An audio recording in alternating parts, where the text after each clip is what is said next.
Orde Baru adalah salah satu periode dalam sejarah Indonesia yang dimulai dengan naiknya Jenderal Soeharto sebagai presiden kedua di Indonesia pada tahun 1966.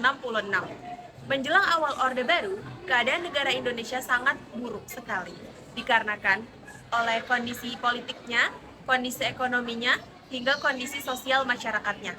Untuk mengetahui penjelasan mengenai awal Orde Baru, mengenai politik, ekonomi, juga kondisi sosial masyarakatnya, yuk kita sama-sama lihat video ini.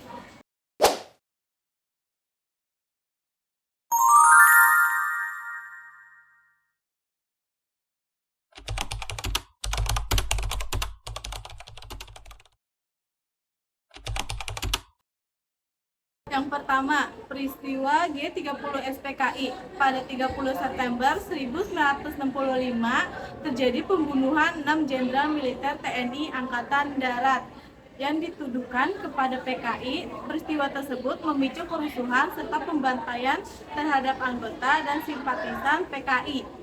Super Semar, Surat Perintah 11 Maret. Pada 11 Maret 1966, Soekarno memberikan Soeharto kewenangan untuk keamanan. Lalu Soeharto membubarkan PKI serta komunis dan mengambil alih kekuasaan. Tiga, pergantian kekuasaan. Dukungan terhadap Soekarno melemah setelah gagal menjelaskan perannya di peristiwa G30 SPKI melalui pidato yang berjudul Nawaskara. MPRS mencabut mandatnya pada tahun 1967 dan melantik Soeharto sebagai presiden pada tahun 1968. 4. Awal Orde Baru. Awal Orde Baru ditandai dengan stabilisasi ekonomi dan politik dengan dominasi militer, pembangunan ekonomi yang berorientasi pada investasi asing dan pengendalian politik yang ketat. Namun era ini diwarnai juga oleh represi terhadap partai politik dan pelanggaran HAM.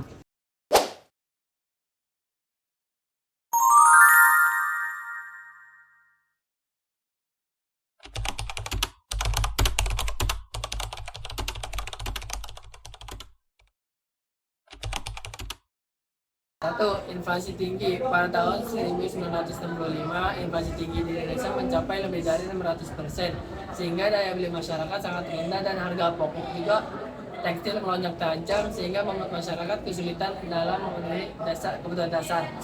Dua, utang luar negeri yang besar. Pemerintahan Orde Lama meminjam dana ke luar negeri untuk membiayai proyek-proyek besar seperti Monas, Gelora Bung Karno, proyek mercusuar lainnya, dan juga proyek non-ekonomi seperti pembangunan militer.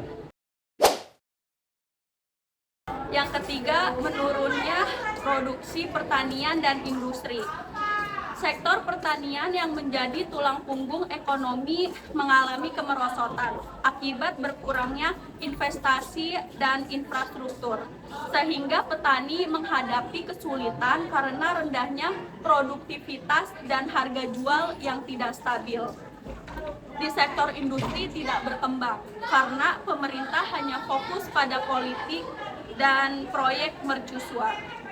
Yang keempat, dampak gejolak politik. Ketegangan politik antara kelompok nasionalis, agamis, dan komunis semakin memperburuk situasi ekonomi karena ketidakstabilan politik membuat kepercayaan para investor domestik maupun asing semakin menurun.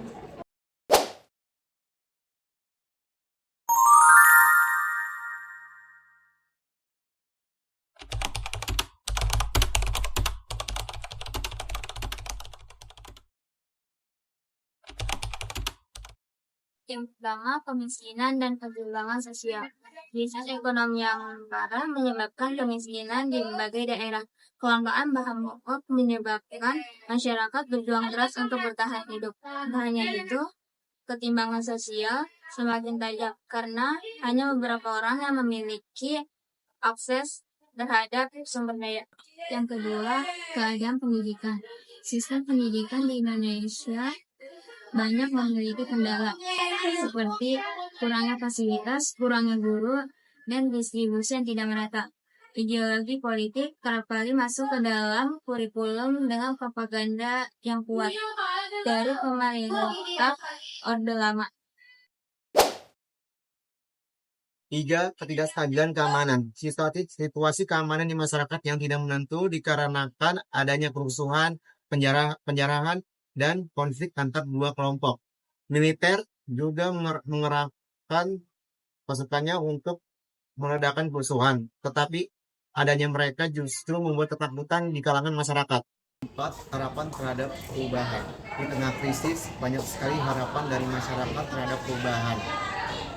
Banyak orang menyadari perlunya adanya kepemimpinan baru yang dapat memulihkan ekonomi, menstabilkan ekonomi, dan memperbaiki kehidupan sosial.